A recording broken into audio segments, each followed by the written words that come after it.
This is Chance96 here with another video review. This time I'm going to be talking about the Hot Toys Death Trooper, the specialist version from Hot Toys, obviously. So this was, the first preview image was shown on August 30th, I believe.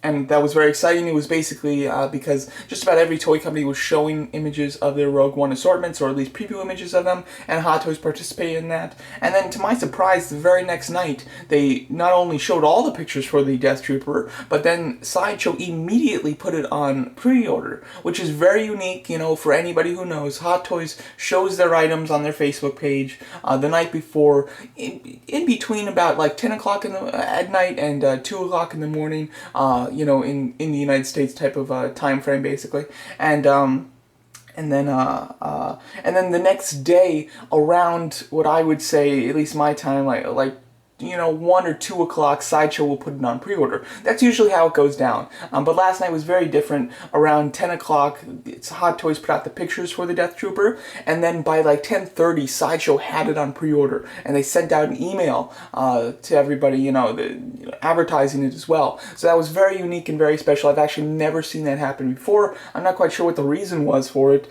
but it was quite exciting. I have to say, it was completely out of the blue. I didn't expect that at all. But this looks really nice. The Death Trooper looks awesome. I'm not 100% sure if I'm going to get him at the moment. However, just talking about the figure, he looks really good. A lot of the toy companies making Death Troopers seem to be making them quite thin, and you know, in the trailer there are a few thin Death Troopers and everything, so it does kind of fit. However, it just they don't look as menacing as they should, you know. Hot Toys here has made one that's not like overly bulky or anything, but it does seem to have a more proportionate body sculpt, because obviously there's so many pouches and things on the torso that a lot of times these toy companies have figures with like big torsos and then really thin arms and legs. This one seems quite proportionate. He doesn't seem bulky, but he seems proportionate, which is really what I kind of want.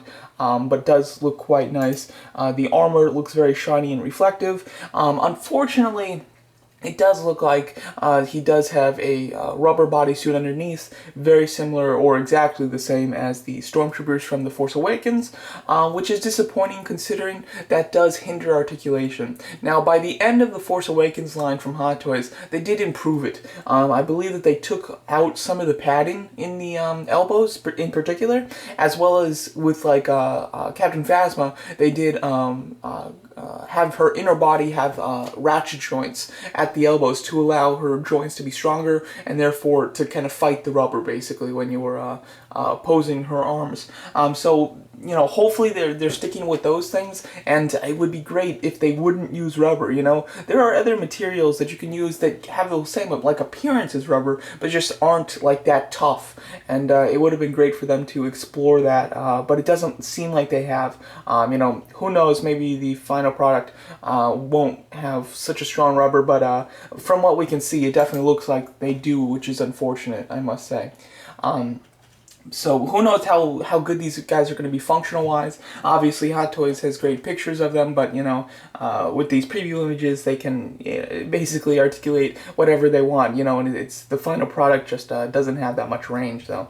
But that does look quite nice. As you can see, you know, like with the leg here, it's up a bit, you know, but it doesn't look like it's doing too much. You can hold the weapon with 2 hands, it looks like quite good. And there we go. I don't know why that took forever.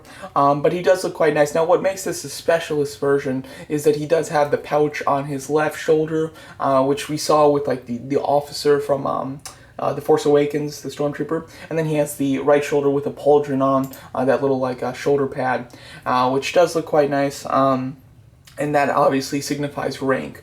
This specialist is an exclusive.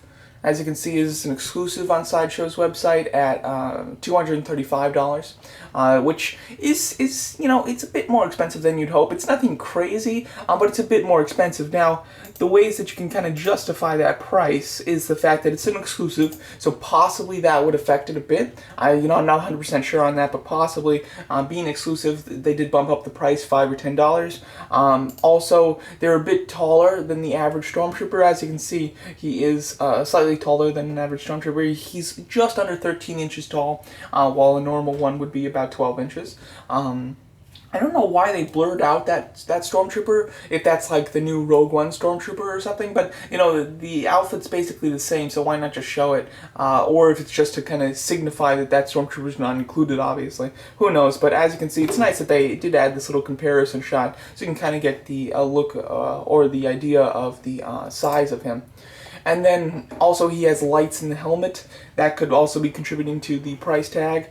But as far as the other accessories go, he basically comes with a standard amount. He comes with a decent array of hands. Let's see what he has here. Looks like he has a pair of fists, pair of relaxed palms, pair of hands with the trigger finger, one open left hand, and then he has two other hands that I can't tell what they are. They seem like to hold like a stick or something, like a baton, but he doesn't come with a baton, so I'm not quite sure what those hands are actually meant for. But you know, those are kind of the unique hands that most of the stormtroopers don't have, so who knows what those are for, because his accessories don't seem to require anything like that. They're obviously not to hold like the barrel of the gun, because as you can see in all these pictures, they're just using relaxed palms to do that. So who knows, so that'll be interesting to see once we get it in hand. It comes with a pistol, and more of like a signature kind of blaster for the Death Troopers. And then his base, I really like this base design. Hot Toys does seem to be using a different style of bases for each different movie that they make toys of, which is something they didn't usually do. You know, beforehand, they just had the standard oval bases. Nowadays, they do seem to customize their bases based on the movie. This actually looks like a really nice base. It's a classic kind of rectangle look, which they've been going with most recently. It does have some like kind of electronic kind of Death Star looking panels at the very bottom, with a nice, what looks to be a really good bright silver nameplate that says clearly Star Wars, and what, it's really hard to see, but I think that says Imperial Death Trooper on it, or maybe Specialist Death Trooper. It's kind of hard to see though. But then what I love the most about it is it has a nice glossy top with a really good design. It's a bit hard to see the design, but it looks like there's some sort of blueprints possibly for like the Death Star or something on the left side, and on the right side there's the Stormtrooper like helmet, kind of like a portrait of him with mainly black with some green wash in it. It's kind of it's a really nice look. I like it a lot. I hope that this isn't because it's an exclusive figure. I hope that that will be the main base for all the Rogue One figures. We get a nice kind of picture of the characters on it. Maybe have the villains have that green color scheme, the heroes have a blue color scheme, something like that. That would be really great. So I am very impressed by that base, I must say. So I am really liking this new figure. I think it looks quite nice. This won't be the only chance to get a Death Trooper, though. I mean, so if you don't want to buy it from Sideshow, just wait, because they will, of course, do another Death Trooper that's like a standard version, won't come with the things on his shoulders, basically. That'll be the only difference.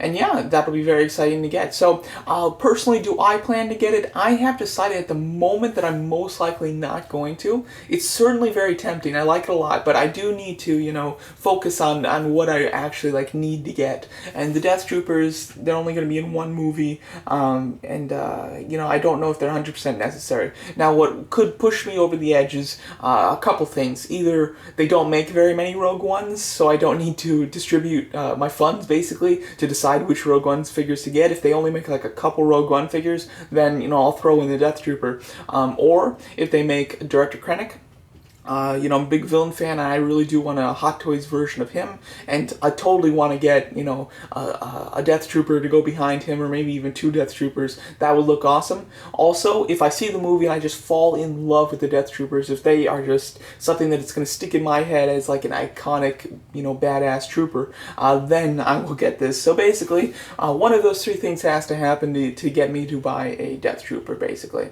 Or if not, then I probably won't buy them at the moment, and maybe like in a year or so, if there's a good discount on one, that's when I would strike and pick one up. But for now, I'm not going to pre-order this, and I'll be interested to see what other Rogue One figures they do. This apparently is going to be released to a few specialty markets on the 30th of September, being Force Friday, and then it'll most likely on that date be shipped to the United States. So if you do order from Sideshow, yours will be coming in most likely in November or December, which is incredibly exciting exciting. So basically, you're going to have a Death Trooper before the movie comes out.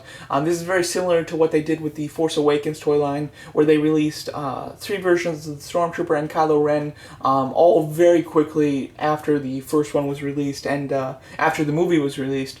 And they did go on pre-order very early September, I believe exactly a year ago. So that is quite exciting that they are sticking with the same thing. I hope on Force Friday they put a few more characters on pre-order, more troopers, and maybe Director Krennic, you know, if they want to stick with the same type of thing that they did last year with like 3 versions of the troopers and then the main villain. That would be super cool. But there you go. That's my video talking about the Hot Toys Death Trooper Specialist.